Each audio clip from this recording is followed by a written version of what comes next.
Si vous commencez à lire la Bible depuis le début, à peine serez-vous à mi-chemin du deuxième livre, l'Exode, que vous aurez une série d'anciennes lois. Tu feras ci, tu ne feras point ça. On compte plus de 600 lois. Alors la question qu'on se poserait, c'est ça. Mais est-ce que Dieu n'est-il pas injuste? Parce qu'à la fin, si je demande à quelqu'un de garder quelque chose que je sais qu'il ne sait pas garder, est-ce que ce n'est pas moi le fautif? Dieu n'est-il pas injuste en demandant à l'homme de faire ce qu'il sait que l'homme ne peut pas faire? Eh bien, la réponse que la Bible nous donne, c'est que non. Dès les commencements, Dieu a créé l'homme capable de garder ses lois. Absolument. L'histoire s'ouvre sur le plan de Dieu de laisser aux humains le soin de régner sur le monde en lui faisant confiance et en vivant par sa sagesse. Et là, nous trouvons le premier commandement divin de la Bible. Ne mangez pas de l'arbre de la connaissance du bien et du mal, car le jour où vous en mangerez, vous mourrez. Quand vous lisez Genèse chapitre 1 et chapitre 2, l'homme pouvait garder ses lois. L'homme pouvait vivre selon les lois de Dieu.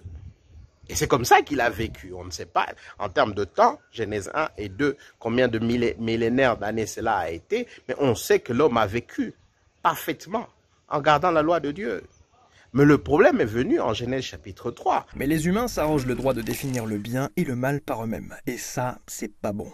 Résultat, la violence et la mort s'infiltrent dans le monde et ils sont exilés du jardin.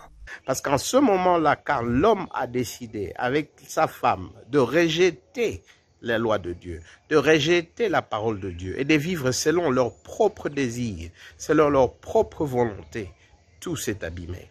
À ce moment-là, la corruption est entrée et elle a commencé à faire partie de qui nous sommes en tant qu'humains. C'est comme ça qu'après Adam et Ève, tous les humains qui sont nés avec en eux, dans leur ADN, dans leur gène, dans leur forme, cette incapacité à satisfaire la loi de Dieu. Comment Dieu va-t-il amener les humains à s'appuyer sur sa sagesse?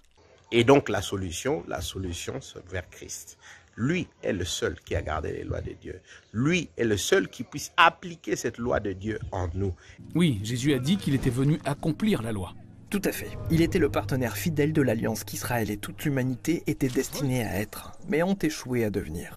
C'est pourquoi 2 Corinthiens chapitre 5, 21, il dit, il a fait de celui qui était péché pécheur, afin que nous qui sommes des pécheurs, nous qui ne savons pas garder la loi de Dieu, nous devenions la justice de Dieu.